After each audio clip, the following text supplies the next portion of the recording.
Hello বন্ধুরা, বিন্দুস কিচেনে আপনাদের সবাইকে স্বাগত। আজকের আমার রেসিপিটা হচ্ছে বাচ্চাদের জন্যে। এখন কিন্তু বাচ্চাদের অনেক রকম খাওয়ার ঝামেলা। হেলদি জিনিস যদি আপনি খাওয়াতে চান তাহলে তো খেতেই চাইবে না।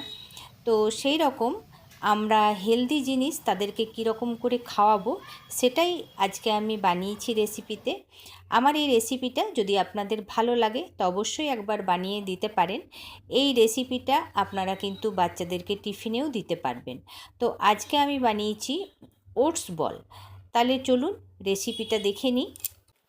এই ওটস বল বানাবার জন্য আমি এখন নেব কিছু সবজি। তো নিয়েছি আমি গাজর, নিলাম আমি কর্ন যেটাকে হালকা সিদ্ধ করে নিয়েছি, নিয়ে নিলাম কিছু মটরশুঁটি। এইবার আমি এটাকে চপার দিয়ে একদম চপ করে নেব।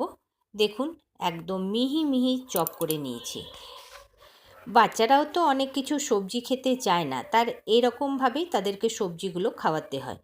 আর এখন আমি নিয়েছি কিছুটা ছানা, এটা কিন্তু আমি ঘরেই বানিয়ে নিয়েছি। দেখুন ছানাটা নিয়ে নিয়েছি। আর নিয়েছি ওটস, এটা আমি 6 চামচ ওটসকে একদম মিহি করে পিষে নিয়েছি। ওটসটা দিয়ে দিলাম। এরপর এর মধ্যে দিয়ে দিচ্ছি আমি কিছুটা ব্রেড গ্রামস। আপনি চাইলে ব্রেড টুকরো করেও দিতে পারেন। আর দিয়ে দিলাম আমি কিছুটা নারকেল বুরাদা, এর মধ্যে টেস্টটা একটু বেশ ভালো হবে। এখন এর মধ্যে দিয়ে দিচ্ছি গোলমরিচ, কেন বাচ্চাদের জন্য বানাচ্ছি, ওটাকে কাঁচা লঙ্কা কুচি দেব না। যদি বড়দের জন্য বানান তাহলে কাঁচা লঙ্কা দিতে পারেন। এরপর দিয়ে দিলাম আমি হাফ চামচ গোটা জিরে, আর দিয়ে দিলাম হাফ চামচেরও কম চিলি ফ্লেক্স। আর এখন দিয়ে দিলাম আমি যে সবজিগুলো চপ করে রেখেছি সেই সমস্ত চপ করা সবজিগুলো। আর দিয়ে দিচ্ছি এখন স্বাদ মতো নুন। আর ঝালটা কিন্তু আপনারা যেরকম খাবেন সেরকম দেবেন, বাচ্চাদের জন্য বানালে তো না দেওয়াই ভালো। তো আমি বাচ্চার জন্যই বানাচ্ছি, তাই একদম হালকা ঝালটাই রেখেছি।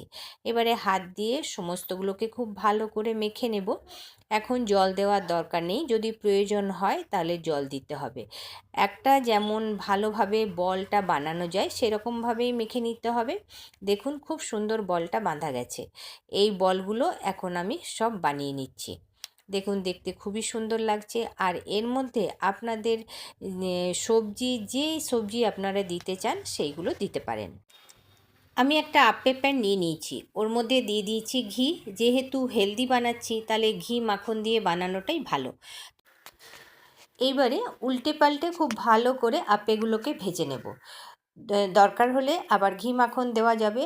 আর হেলদি যখন বানাচ্ছি তখন ঘি মাখন দেওয়াটাই ভালো। দেখুন উল্টে পাল্টে ভেজে নিলাম। এই মাঝখানটা একটু কাঁচা রয়েছে, তাই আমি আবারও ঘি দিয়ে দিলাম। এবার ঘি দিয়ে উল্টে পাল্টে ভালো করে ভেজে নেব। আর মাঝখানটা তো তাড়াতাড়ি ভাজা হয়ে যায় মাঝখানের আপেগুলো, তাই মাঝখানের আপেটা দেখুন তুলে নিলাম, এটা হয়ে গেছে। আবার ওই জায়গায় অন্য কোনো আপে এখানে রেখে দিচ্ছি যাতে তাড়াতাড়ি ভাজা হয়। এই রকমভাবেই সমস্ত আপেগুলোকে আমি ভেজে নেব। সমস্ত আপেগুলো আমার রেডি হয়ে গেছে। আজকে আমি এটাকে সস দিয়েই পরিবেশন করব। আর বাচ্চারা কিন্তু সস দিয়ে খেতেই বেশি পছন্দ করে। এই রেসিপিটা কিন্তু বাচ্চাদের একটা পারফেক্ট টিফিন রেসিপি। আর যদি বাড়িতে বাচ্চারা থাকার সময় এটা কিন্তু বিকেলে দিতে পারেন। তো এখন একটা আপে আপনাদের ভেঙে দেখিয়ে দিচ্ছি। বাইরের থেকে একদম ক্রিস্পি, ভেতরটা কিন্তু সফট। এটা কিন্তু খুবই ভালো হবে খেতে। তাহলে বন্ধুরা, আমার এই রেসিপিটা আপনাদের কেমন লাগলো? আমার এই ছোট্ট রেসিপিটা যদি আপনাদের ভালো লাগে তাহলে বিন্দুস কিচেনকে লাইক, সাবস্ক্রাইব অবশ্যই করবেন, অনেক অনেক করে শেয়ার করবেন, অনেক অনেক করে কমেন্ট করবেন। আর এই রকম রেসিপি অবশ্যই একবার বানিয়ে বাচ্চাদেরকে খাওয়াবেন। আপনাদের সাথে তো একটা হেলদি রেসিপি শেয়ার করলাম। আর তার সাথে সাথে নতুন বছরের সকলের জন্য শুভকামনা রইল।